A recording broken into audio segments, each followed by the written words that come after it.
Okay, welcome everyone. We'll give it a minute while everybody gets into the webinar. I'm going to check some settings here, make sure everyone can submit questions and that everyone can chat. So we'll do what we always do off the top. If you could please plug into the chat your name and the organization you are representing. And by that, I mean the BEAD applicant that you are representing. That is helpful to us. We appreciate it. And while we're doing that, I'll do some quick introductions. You are here today for the BEAD Technical Assistance session. This is our first of a few. So these are on Tuesdays from 1 to 4 Mountain Standard Time. 1 to 4, 1 to 1:45, 1 to 1:45 p.m. Mountain Standard Time. And this is to help with technical questions related to pre-registration and the application itself. So we have members today from our consultant teams. We've got both Ready and KPMG, and you've got the ACA staff as well to answer questions. So again, this is all about the application, pre-registration, the technical related questions. And this is a webinar that is open to everyone. It's a public webinar available on the website.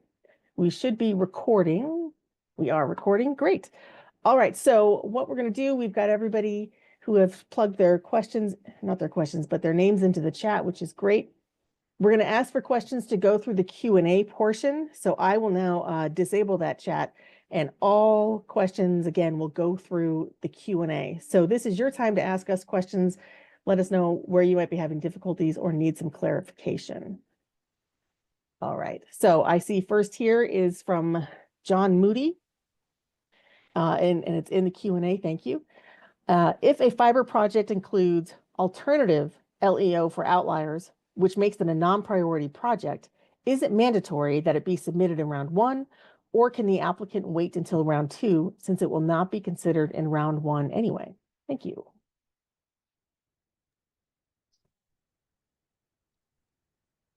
Yes, so ACA encourages all applicants to provide even alternative tech solutions in round 1, though they will be validated before round 2.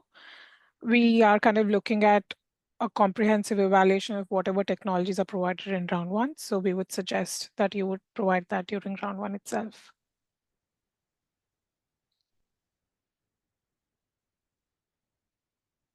Okay.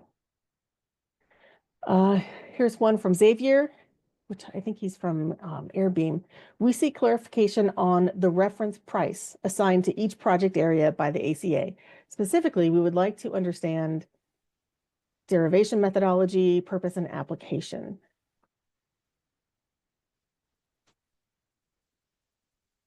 Is this one that is more appropriate for email, or is that okay for us to discuss in this setting? Yeah, so we can follow up on email, but the reference price is basically used based on NTIA CostQuest data and then based on ACA analysis further on that data.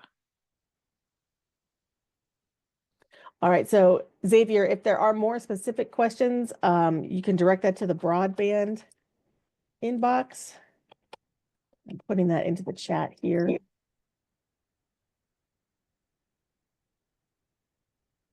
And I see 2 Amy's. Okay, I'm guessing. All right. Okay, So I'm here. All right. Okay. I'm going to see if I can change your name. So right now, everyone, Sandeep is showing as Amy Dorman. I'm going to change that.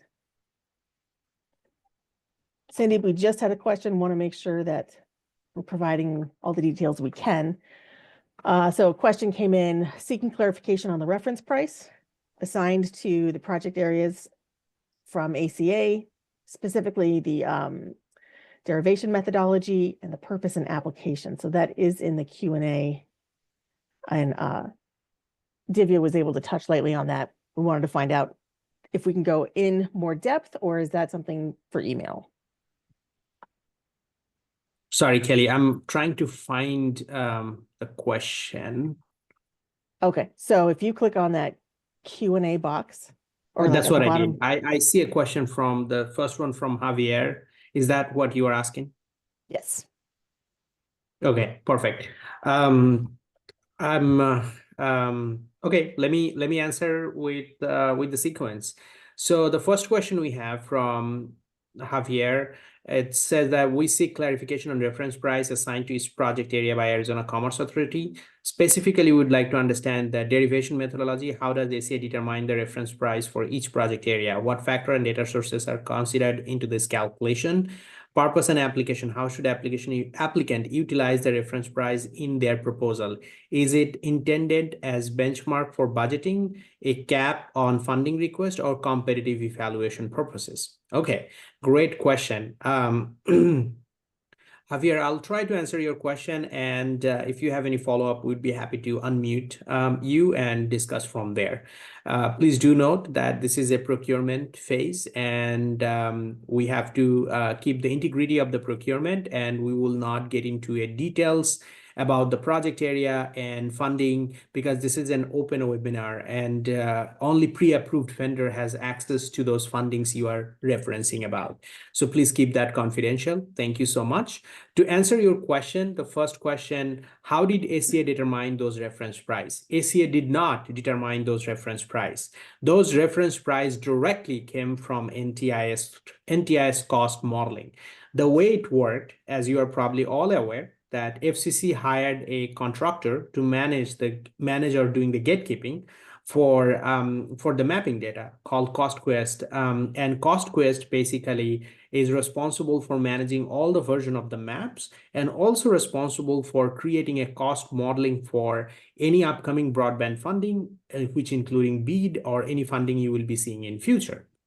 As part of that, NTIA has a unique licensing agreement with all 50 states and 6 US territories who received BEAD funding, and that was shared with us. I want to highlight that some other state went a little bit into deep and did their own financial analysis, which is kind of aligned with CostQuest.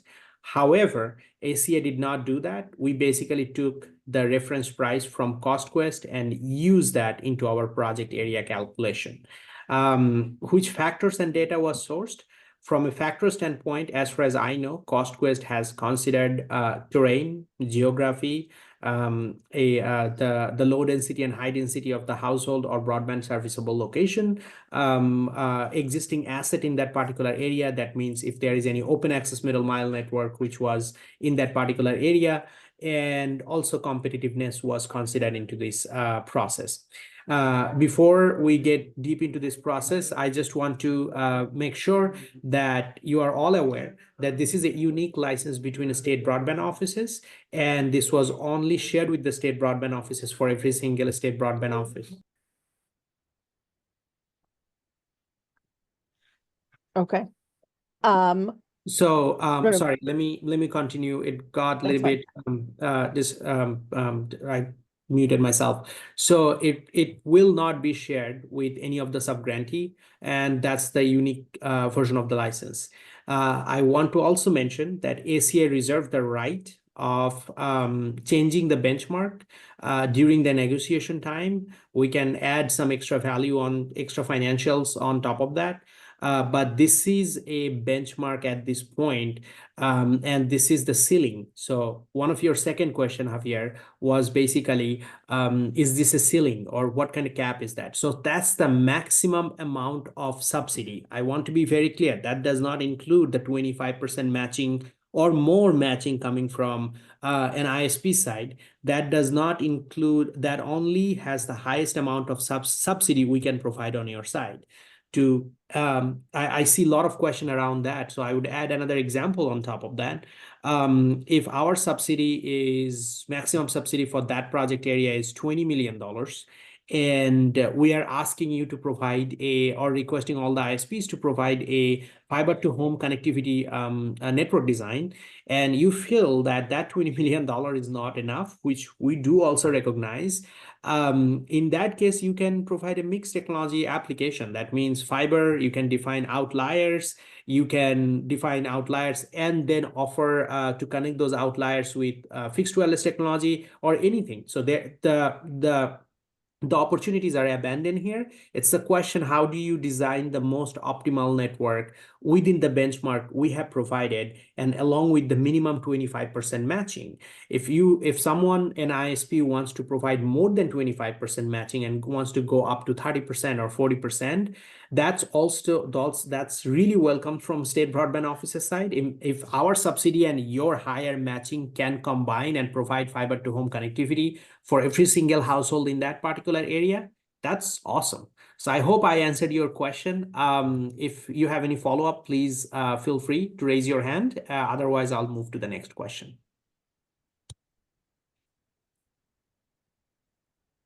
Okay.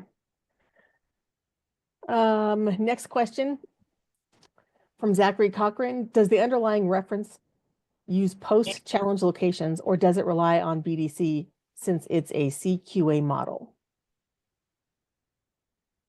I am not sure what's the difference. Basically, the BDC data is post-challenge data is a subset of BDC, and it's a cost-plus modeling. So it's all same. It's all coming from FCC.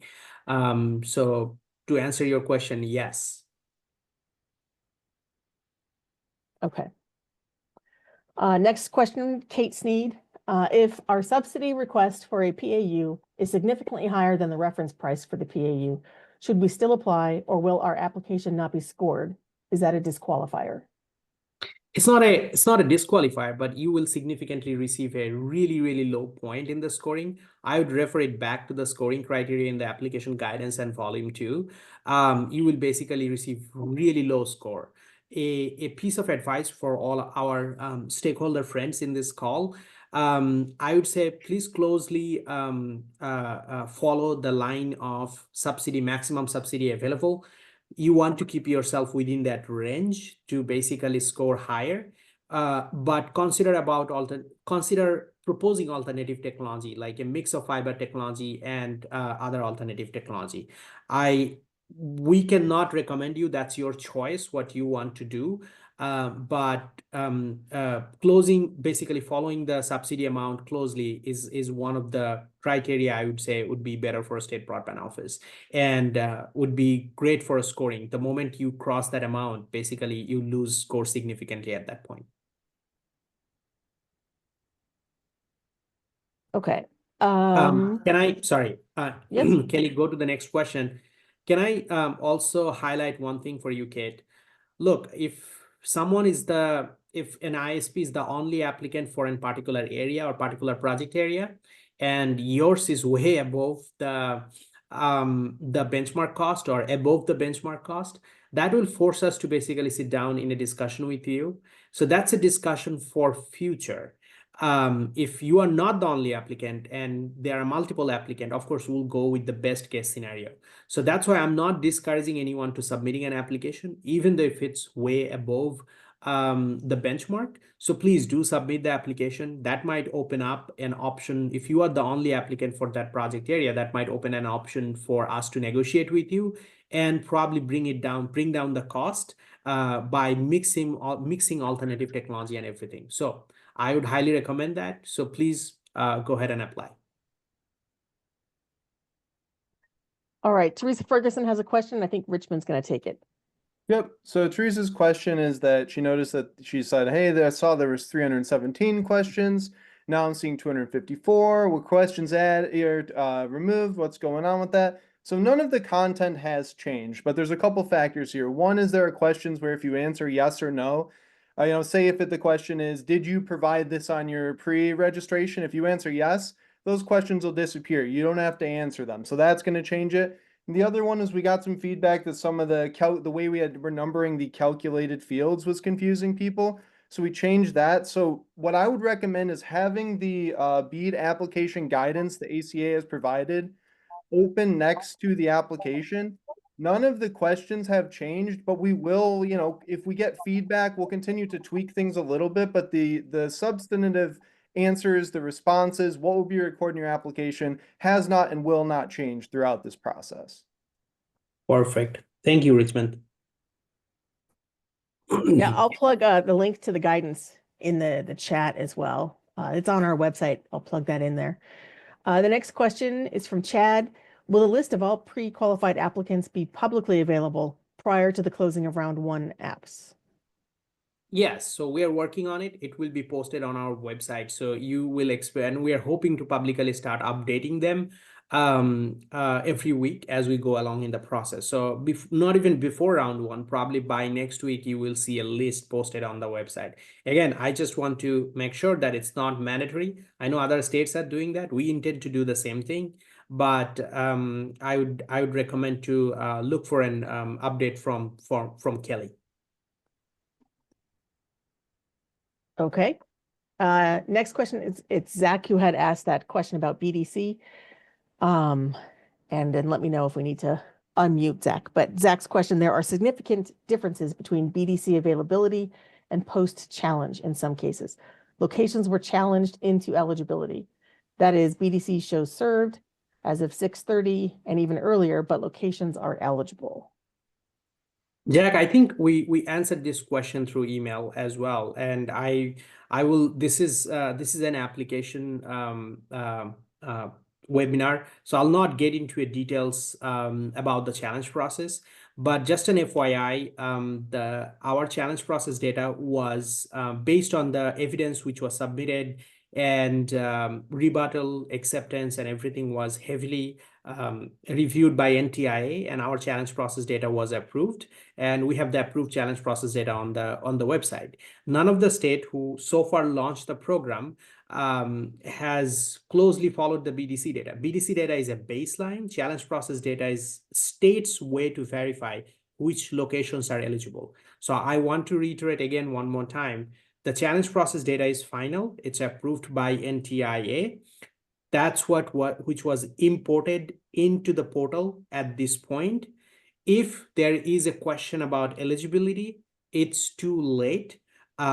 We state basically reserve the whole right at this point on the eligible location, and the state will make a grant award based on those location. There are some discussion window can be open in future if a state has substantial evidence that there was a federal award made during this time between today, like January 6th, and the time of the final proposal, that can be negotiated with the potential, not potential at that time. At that time, that would be conditional award recipient, but that still gets tricky because a lot of these locations are considered, any company who are applying, they are considering this location into their financial planning. So state has full right to use the approved challenge process data that was transferred over into the portal. And applicant, anyone in this call, I would highly recommend, please go from the portal, the location of unserved, and CAI. You are submitting your application from the portal. Anything you are asking regarding the BDC data, why did this not match? We basically passed that point. The challenge process data approval was that point, and challenge process itself was that point, basically highlighting those submitting rebuttal and all these other data submission method. So any location which is currently eligible in the system, it's reviewed by NTIA and approved by NTIA and currently being run by state of Arizona. So I would say, please review the portal. That's the final location, and that's what we will be going off of. All right. Next question. I think this is from Airbeam. Is the reference price, which is the maximum subsidy, based on a cost model that uses an assumed 25% match? Yes, sir. So if you add that 25% match or higher in there, basically, if you add that two number, we're expecting that you would be able to cover every single household in that particular project area with fiber to home connectivity with that 75% reference model, what we proposed, plus 25% of your match. Now, again, highlighting 25% match is minimum. You can go way above that. But we wouldn't recommend going below that because then you will lose point, and that's a gating criteria. All right. Next one from John Moody. Do we include cost of satellite terminal in our application for LEO option for outliers? That's a good question. John, there are two ways to do that. One, you can submit a proposal. Okay, let me take a step back. If you are submitting a proposal for all fiber application and your outliers are also fiber, you can submit that as it is. And we ourselves, there are multiple satellite company currently registered in ACS system who will be taking those locations from us based on the costing, which the ISPs within that project area is not planning to serve because of the outlier cost. We can transfer it over to the satellite providers, of course, by going through actual application process, they have to apply as well. Or if you have a direct contract with a satellite company, or you have a discussion already, you're most welcome to submit a proposal for those outlier option as well. Yes, satellite terminals are part of the application, as you are, that's the only thing which we can cover as part of the application. As you know, that ongoing cost or ongoing billing is not part of the BEAD funding, or network maintenance is not part of the BEAD funding. So when you are submitting a satellite application as part of your outlier, you are most welcome to add the equipment price. You are most welcome to add, if that household is not connected, it's a remote household or a tribal household, doesn't have any power, you are most welcome to connect a solar power source in there. Anything from a mounting bracket to a small nuts and bolts you need to hook up that satellite line, it's all eligible for the LEO option. So please do note that and feel free to submit an application. If you are not don't have an existing contract with the satellite companies or existing discussion currently going on, you can leave it on us and we will invite the satellite companies to apply and pick up those locations. All right, next question from Nick. I have questions related to the change request I got from your office yesterday. How do you want me to pose these questions? It might be easier to explain verbally. Do you want me to call directly rather than take time on this call? This is Alan, South Central Utah telephone. So Nick and Alan, those are pre-qualification question I'm assuming you are asking, right? I'm going to unmute. It's the additional documentation we have requested from the ISPs. Yes. Yeah. Okay. Okay. Great. So I would request we not discuss that into a public settings, because a pre-qualification documents are which a state broadband office is requesting from the ISPs. A lot of those documents are confidential. We probably will be talking about your financials, your resumes, qualified personnel, cybersecurity plans, supply chain management. Some of those are trade secrets as per ACS policy, or might be a trade secret from your side as well. I would say if you have any question, please go ahead and put those questions in the email. We're in the procurement, so please look for our email signature as we updated a few days ago. Do not call us. The best way to communicate with the state broadband office at this point to send an email at broadband@azcommerce.com. If there is an issue after sending the email and we are not agreeing on things, we might answer those questions in a public setting. But at this point, without even trying the first iteration through the email, I wouldn't recommend we discuss that publicly or take a phone call at this point. Okay, next question. Christy Baker, are you still sending out change requests for the pre-qual? If our pre-qual says qualified, then we assume there will be no change request.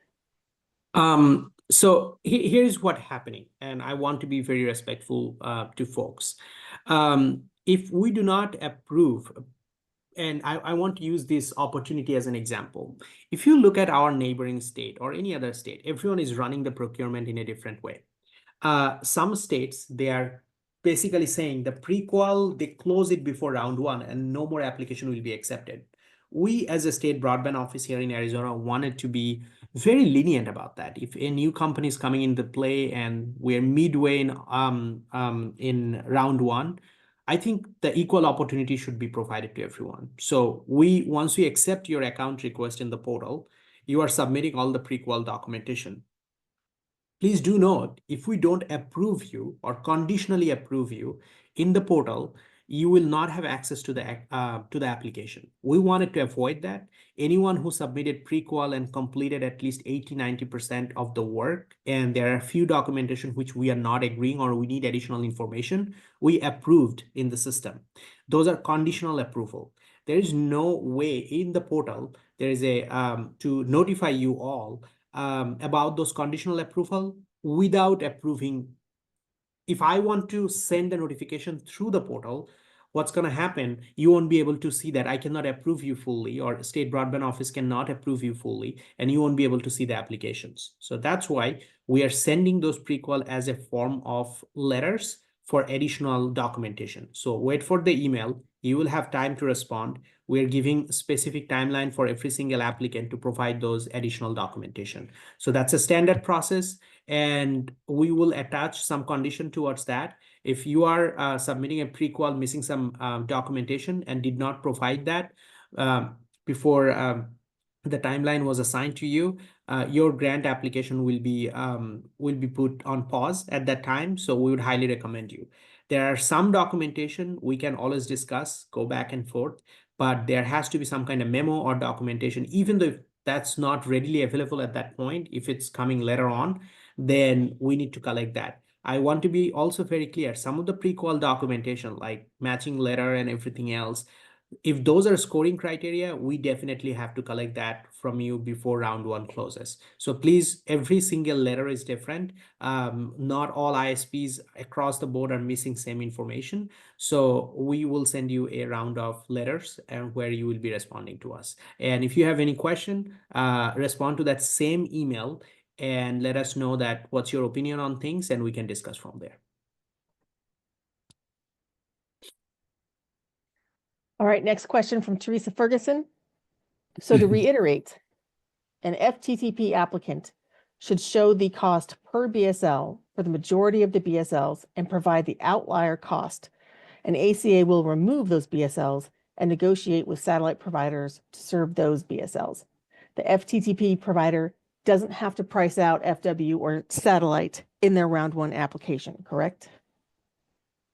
Correct. So that would happen, and this is not going to happen automatically. If you are an FTTP applicant, you have to submit an application. As this morning we talked a little bit more about part A and part B, you have to put a pricing model for those outliers as well. I want to be very clear. You have to put a pricing model for those outliers as well. That's what basically triggers, and if it's more than 1.5x, that's what basically triggers a negotiation. And then part of the negotiation, we will decide combinedly at that point what can be the potential solution. Should we give it to satellite provider, or ACA has enough money, or we can seek more matching from your side to kind of like cover those households with BSL. But you cannot just send those locations to us. You have to provide a solution for that based on the money you are requesting from us, or financing or funding you're requesting from us. We will decide what to do at that situation. But to answer your question, yes, the answer is yes, but comes with some conditions. She's got a part two. Will the high price of the outliers make the ISP's round one application score lower and therefore harm the viability of the applicant? I wouldn't call it harm, but one thing I would say, anytime you are going way above your pricing or the benchmark pricing, look at the scoring criteria. The higher the price is, the lower the score is. So I wouldn't say harm, but if you connect the dots between a scoring criteria and your proposal, you will have the answer.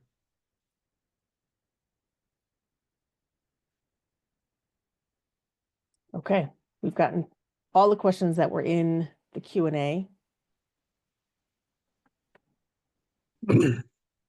Sandeep had mentioned earlier FAQs, and I think you had at least, just so everyone knows, and we had gotten one question in the chat. When we get emails to the broadband inbox, we do look at the trends of those emails to see what are some of the common questions. And we also take questions from sessions like this and add them to our FAQs. Those will be added to the website later this week. So the common questions that we're getting, we're not sharing any confidential information in those. They're just general questions. We're providing the answers there for everyone to see. So you can expect to see those and check those on the site as well. And then when should we expect to receive the recording of today's calls? I can do two things. One, it takes a bit of time to get these uploaded as we go through our marketing and communication department.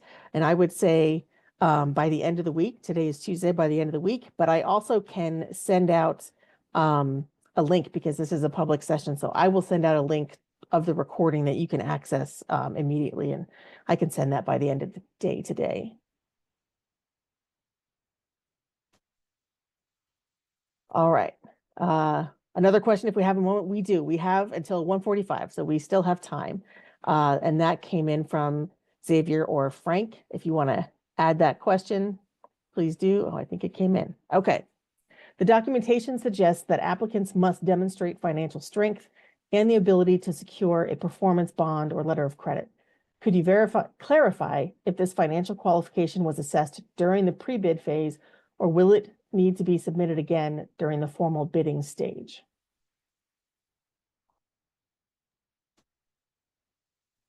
So during the pre-qualification stage, so the applicants are required to provide the financial statements.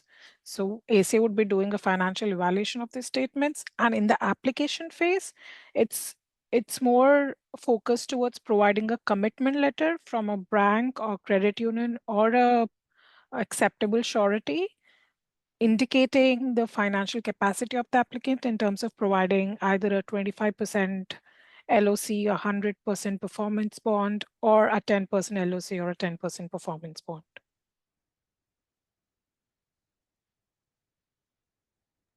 Thank you, Devian. All right, and then next question from Teresa. Will the ACA take into consideration that if the outliers were not included in the overall price of the round one application, the ISP's application could have had a much lower project request? We can't, unfortunately, Teresa. And the reason is, as you are probably aware, that any unserved and underserved location or BEAD eligible location within a project area need to be served. So as an ISP, if someone is providing a proposal, they have to have a plan to cover everything. If we take the basically outliers out and keeping the benchmark same, that's technically, then we are cherry picking as a state broadband office. So that's not our intention. When you define the outliers and you are providing the pricing, you are basically separating that without outlier, what would be the project cost, and with outlier, what would be the project cost. At that point, we determine that what sort of money should go towards, if we take the outlier out, what kind of money you are requesting, and then go from there. That will be compared against other proposals as well. So if someone has less outlier and more fiber, they will definitely win that application. So no, we cannot unfortunately do that, because that goes against serving every single household in a state of Arizona which is eligible for BEAD funding. All right, next question, Jordan from Resound. Can you quickly discuss the differences between the 25% LOC versus the 10%?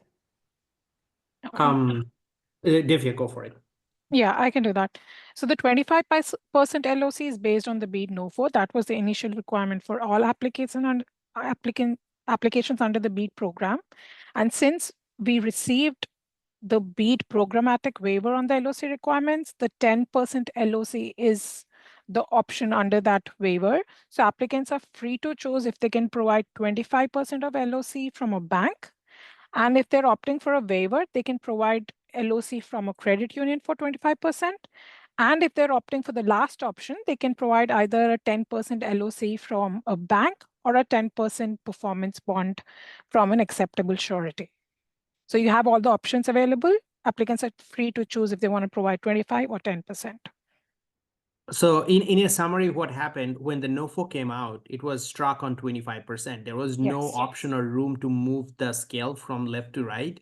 But I think after submitting our volume 2, when it was out for review with NTIA, NTIA issued a new guideline regarding that 25% LOC. And that's where they described about 10% if that requires a waiver. So as Devia mentioned, so because of the timing, you are seeing two things, but we would highly recommend if you have 25% LOC, that's better for the application, but you have other options open as well.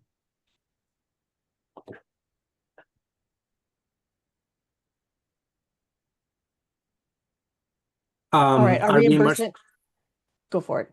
Okay, thank you, Kelly. Are reimbursement windows different for 25% and 10%? No, it's not.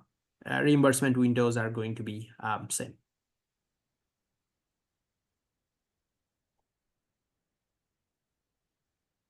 Okay. There How are no long other we have, Kelly? questions in the Q&A. Oh, there was one. What were you going to say? How long we have? We've got about 6 minutes. Teresa's got another question. With applications that request a 10% LOC waiver score lower than an applicant that provides a 25% LOC. I don't think LOC is a scoring criteria, but Devia, could you please correct if I'm wrong?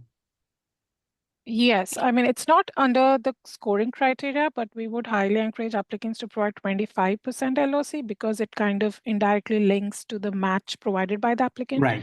And that is scored in the application. So that's the whole idea behind it.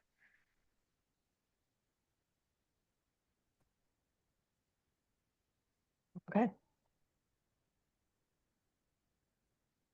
No other questions in the Q&A at this time.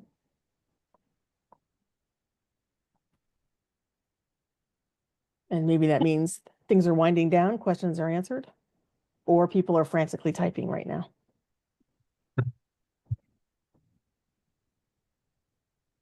All right, well, we do have about 5 more minutes. So if there are more questions, I see one just came in, a couple more. Okay. First one from Venecia. I'm sorry if I say your name incorrectly, from Tribal Ready. Within the portal, there appears to be a small discrepancy between the number of locos. Who can we reach out to discuss? I stumbled on that one. So Vanessa, that was discussed actually. Could you please put in chat box that which organization you are representing? It would be helpful. She's Tribal Ready. Okay. So there is not a discrepancy actually on the portal. So when you click on the portal and you select the whole project area, if you have access, you are a pre-approved applicant as part of your work, then you will see that the first window shows the total location, which include the CI. When you go to the next location, it includes, basically it breaks down by unserved, underserved, and CI. So that's why you're probably seeing the discrepancies, but the location which is posted on the webs in the portal is the final location was translated from challenge process data. So those are the final location. Hope that answers your question. And then another from Jonathan. What is the reimbursement window? Jonathan, we are still working on that piece. We don't know yet. We have other grants program. We have a reimbursement window, if you say so. We provide reimbursement in monthly basis, if that's the window you are asking, yes. But this is going to be a different grant program with a significant amount of dollar figures. So please wait for our final guidance to come out on reimbursement, how to request reimbursement, and everything else. We're still working on that part. Okay, and then Vanessa had a follow-up. She is working with the tribe. Who can we reach out to discuss what we see? Okay, if that tribe is already pre-approved in our portal, they can take a screenshot and send us an email. And you guys can be part of that email as well at Broadband and AZ Commerce, and we will respond from there. Without seeing exactly where the discrepancy is coming from, it is very difficult to answer that question. But the most common question what we are getting is basically discrepancy between unserved, underserved, and the CAI. So send us an email and we will try to answer it. If they're not pre-approved, I would highly recommend to get them in pre-approval and then go from the portal when it comes to the discrepancy question.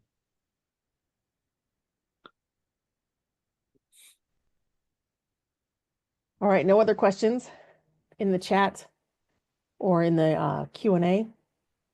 So I'll just start wrapping things up here. I'll keep an eye on that. But again, I'll send an email out by end of today with the link to this recording.